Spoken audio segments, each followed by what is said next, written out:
प्रभू रामचंद्रजी विचार करत होते की पलीकडे जायचं, विजय प्राप्त करायचा, पण विजय प्राप्त कसा होणार?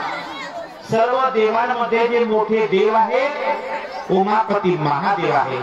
आज स्वर्गातल्या देव लोकांनी विजय आपल्या जीवनामध्ये प्राप्त करायचा असेल तर उमापती महादेवांना वंदन करून जप करून ती विजय अवस्था प्राप्त केली। म्हणून जांबुवंतजी आणि लक्ष्मणजी यांनी सांगितलं की भगवान आपण महादेवांचं स्वरूप या ठिकाणी स्थापित करायचं, महादेवांना प्रगट करायचं, तेव्हा आपल्या जीवनामध्ये विजय प्राप्त होईल। परंतु महादेवांना आणायचं म्हटलं, भगवान प्रभू रामचंद्रजींनी शिवलिंग तयार केलं आणि पार्थिव स्वरूपामध्ये शिवलिंग तयार केल्यानंतर कोणतीही वस्तू ज्यावेळेस आपल्या जवळ आपण घेतो ती जर सिद्ध केलेली असेल, पूजा केलेली असेल तर ती आपल्या जीवनामध्ये विशेष फलदायी किंवा फल देत असते। म्हणून आपण पिंड तर तयार करतोय, परंतु त्याच्यामध्ये ती सिद्ध केलेली असली पाहिजे, पूजा केलेली असली पाहिजे। म्हणून पूजा करण्याकरता कोण असेल असं विद्वान ब्राह्मण? काही दिवसापूर्वी रावणाचा भाऊ आलेला होता। कोण? लंकेमध्ये सर्वे दृष्ट होते, एकटाच हरिभक्त परायण होता। कोण? विभीषण महाराज। आणि भगवान परमात्माला सूचना दिलेली होती हनुमानजींनी की भगवान सर्व लंका कोणी वाईट कर्म करत, कोणी दारू पित, मद्य सेवन करत, परंतु एक जागा अशी आहे, एक घर असं आहे, त्या घराच्या बाहेर सुंदर तुळशीचं वृंदावन आहे आणि त्या घरामध्ये तुमचा फोटो लावलेला आहे। वैष्णवांना जर ओळखायचं असेल, ऐकणार ना तुम्ही, वैष्णवांना जर ओळखायचं असेल कशा पद्धतीने ओळखायचं? फक्त घरावरती संत कृपा लिहिलं आणि बाहेर तुळशीचं कुंड असलं म्हणजे ते वैष्णव असतात असं नाहीये। तिथं बऱ्याच ठिकाणी घटना अशी घडत असते, आंगन में देखे तो तुलसी का कुंडा है, आंगन में देखे तो तुलसी का कुंडा है और अंदर फ्रिज में देखे तो मुर्गी का अंडा है। त्यांना वैष्णव म्हणता येणार नाही। वैष्णव जन तो जेने कहिए। वैष्णव कोण असतात? ज्यांच्या जीवनामध्ये परिपूर्ण भगवान परमात्मा अंतःकरणात आहे आणि त्याला प्रत्येकामध्ये देव दिसतो, तो खरा वैष्णव आहे। म्हणून विभीषण महाराज यांनी प्रभू रामचंद्रजींना सांगितलं, प्रभूजी माझा भाऊ वाईट आहे परंतु विद्वान आहे। एवढा विद्वान आहे त्याच्यासारखा परिसरामध्ये पूजा विधी करणारा कोणीच नाही। म्हणून आपण त्यांना जर बोलवलं, त्या माध्यमातून पूजा विधी केली तर त्याची फलश्रुती आपल्याला प्राप्त होईल आणि विधिवत पद्धतीनं पूजा होईल। परंतु रावणाला बोलवायचं, लक्ष्मणजी म्हणले हे योग्य वाटत नाही मला। प्रभू रामचंद्रजी म्हणले जर आपल्याला काही चांगलं कार्य करून घ्यायचं असेल तर वाईटाला सुद्धा चांगलं म्हणावं लागतं। म्हणून आपण त्यांना बोलवायचं, परंतु बोलवायला जाणार कोण? बोलवायला जाणारा सुद्धा त्या पद्धतीनं वीर असला पाहिजे, अनुभवी असला पाहिजे। मग अनुभवी कोण आहे? तर त्या पद्धतीनं जांबुवंतजी यांना पाठवलं। जांबुवंतजी महाराज जातात लंकेमध्ये जात असताना सर्व राक्षसांनी जांबुवंतजी यांना पाहिलं, परंतु त्या स्वरूपामध्ये दुश्मनाचा दूत आलेला आहे म्हणून सन्मानानं राज दरबारात प्रवेश दिला। रावणजी महाराजांना सांगितलं आमच्या स्वामींनी तुम्हाला बोलवलेलं आहे. म्हणजे तू कोण आहेस? मी राम भक्त आहे.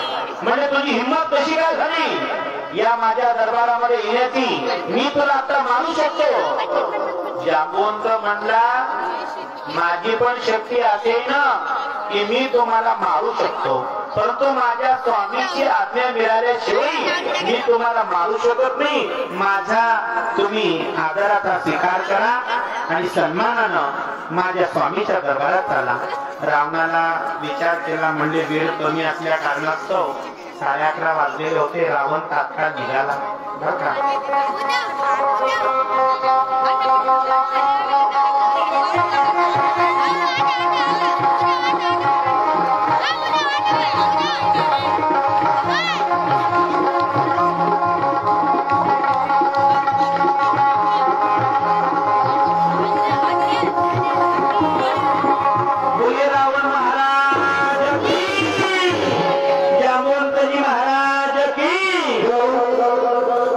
रावणजी महाराज आले.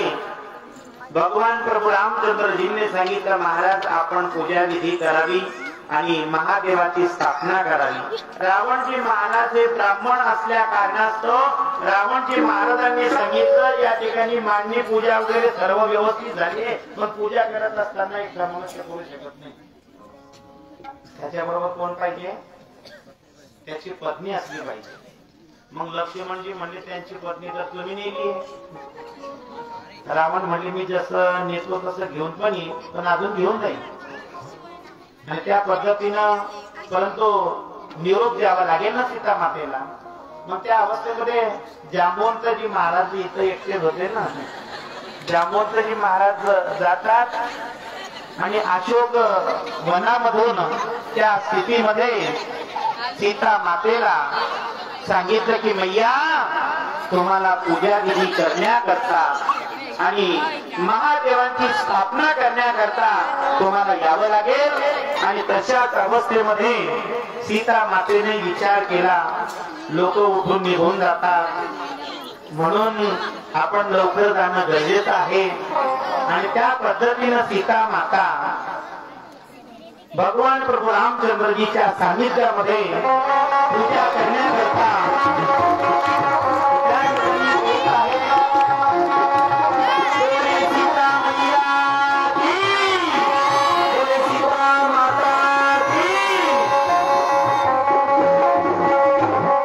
सीता माता त्या ठिकाणी प्रगट झाली. भगवान प्रभू रामचंद्रजीच्या सानिध्यात बसली. परंतु भगवान प्रभू रामचंद्रजींना सीता मातेकडे बघितलं नाही. का? भगवान प्रभू रामचंद्रजी म्हणले जोपर्यंत मी विजय प्राप्त करत नाही तोपर्यंत मी सीतेकडे बघणार नाही, तिच्याशी बोलणार नाही. आणि रामायणात अशी मर्यादा वर्णन केली आहे. भगवान प्रभू रामचंद्रजी कसे होते? चरित्रम रघुनाथस्य शतकोटी प्रविस्तरम एक एक अक्षरम पुंसम महापातक नाशनम. एक बाणी एक वचनी मर्यादा पुरुषोत्तम भगवान प्रभू रामचंद्रजी होते. रामायणामध्ये भगवान प्रभू रामचंद्र सारखा पुत्र नाही, कौशल्यासारखे माता नाही, सीतासारखी स्त्री नाही, दशरथ राजासारखा पिता नाही आणि प्रभू रामचंद्रजी सारखा पुत्र नाही. असं पवित्र चरित्र म्हणजे भगवान प्रभू रामचंद्रजींचं आहे. एवढी मर्यादा होती. भगवान प्रभू रामचंद्रजी लग्न झाल्यानंतरही 3 महिने सीता माते समवेत बोलले नव्हते. आणि त्या पद्धतीनं ही मर्यादा होती रामायणातली. सूतजी महाराज वर्णन करतात पूजेला प्रारंभ केला. रावणानं पूजा करत असताना ओम नमः शिवाय ओम नमः शिवाय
आपण माझ्याकरता ह्या ठिकाणी स्थापित झाला, म्हणून माझं एक नाम आपल्या स्वरूपामध्ये जोडलं गेलं पाहिजे।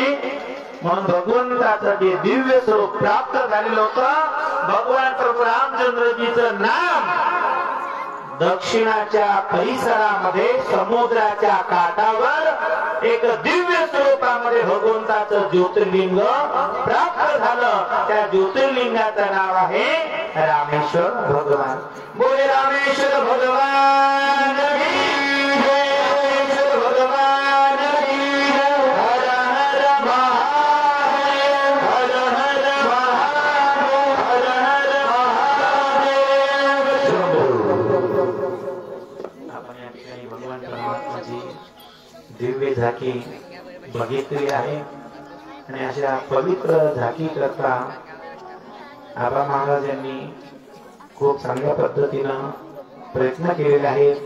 म्हणून अशा पवित्र स्वरूपाकरता आपण सर्वांनी टाळ्या वाजवून त्यांचं अभिनंदन करायचं।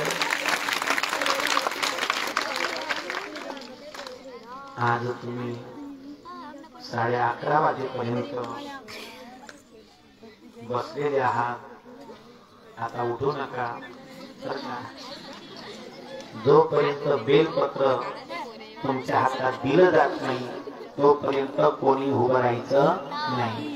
तुम्हाला मध्यंतर जे उभं केलं जातं ना, आपण भगवंताचं नामस्मरण करतो आणि पावल्या पण खेळून घेतो, म्हणजे आपण फ्रेश होऊन जातो, नंतर आपल्याला आळस येणार नाही, याच्याकरता तुम्हाला उभं केलेलं असतं। म्हणून आता आपण सर्वांनी बेलपत्र आहेत ना, बेलपत्र काढायचे आणलेले ते वाटण्याची व्यवस्था करा, बेलपत्र वाटण्याची व्यवस्था करा। आणि एक सूचना अशी आहे, उद्या जे बेलपत्र राहतील ते बेलपत्र खायचे नसतील, ते बेलपत्र आपल्या घरी न्यायचे आणि त्याच्याबरोबर रुद्राक्ष न्यायचा आणि ज्या ठिकाणी आपले पैसे ठेवण्याची जागा असते त्या ठिकाणी ते बेलपत्र ठेवायचं। एका कागदामध्ये किंवा कापडामध्ये अशा पद्धतीने ठेवायचं। ज्या माणसांच्या जीवनामध्ये, संसारिक लोकांच्या जीवनामध्ये धन संपत्ती नसेल, गरिबीची परिस्थिती असेल, त्यांनी 7 दिवस कथा श्रवण केल्यानंतर ते बेलपत्र जर आपल्या घरात ठेवलं, तिजोरीमध्ये ठेवलं, तर कुबेर भगवान परमात्माची विशेष स्वरूपात आपल्या जीवनामध्ये कृपा होत असते। असं बेलपत्राचं महत्व आहे। सर्वांना व्यवस्थित पद्धतीने द्या बेलपत्र, आणि बेलपत्र खायचंय बरं का, हे घरी नाही न्यायचं। उद्या जे वाटलं जाईल ते बेलपत्र घरी न्यायचंय। आता आरतीचे यजमान त्यांनी या ठिकाणी यायचं। जोपर्यंत आरती होत नाही, सर्वांना बेलपत्र दिले जात नाही, तोपर्यंत कोणी उभं राहायचं नाही।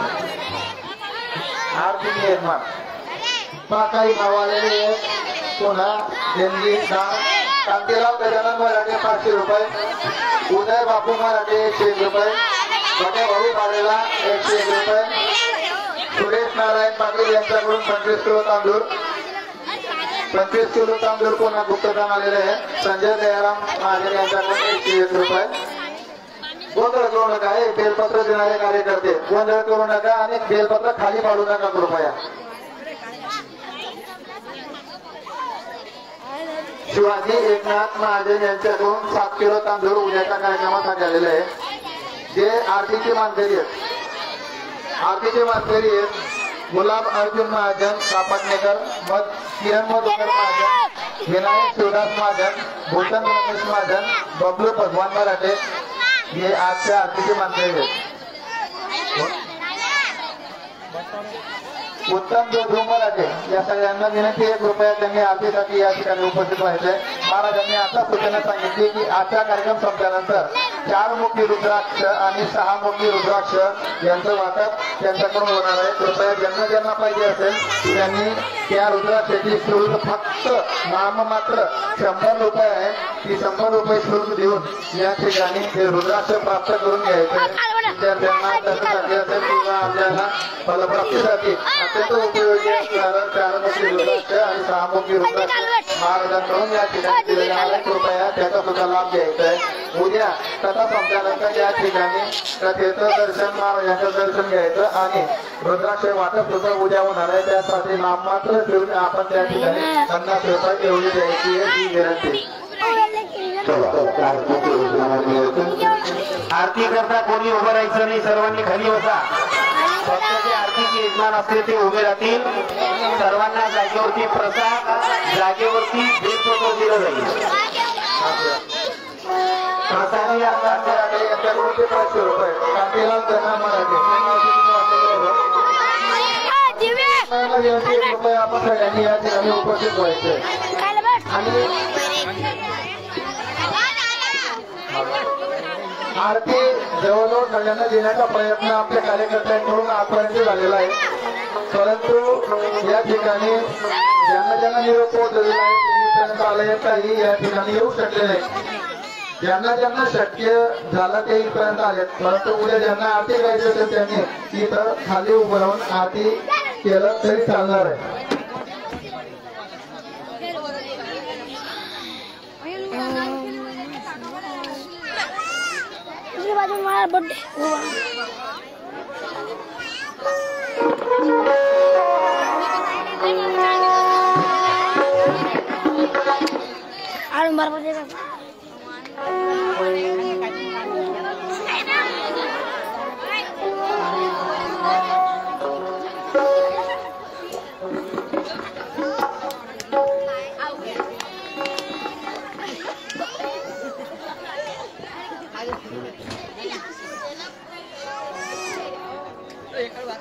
उद्या गणपती महाराजांचा मंगलमय विवाह होणार आहे. एक नवरदेव आणि 2 नवरी मुली राहतील आणि त्या पद्धतीनं गणपती महाराजांचा विवाह रिद्धी सिद्धी यांच्या समवेत संपन्न होणार आहे. म्हणून या दिव्य भव्य मंगलमय विवाहाकरता आपण सर्वांनी जास्तीत जास्त संख्येनं उपस्थित राहायचं आणि महाप्रसादाचा लाभ घ्यायचा.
उमापति महादेव की हर हर महादेव हर हर महादेव हर हर महादेव शंभो।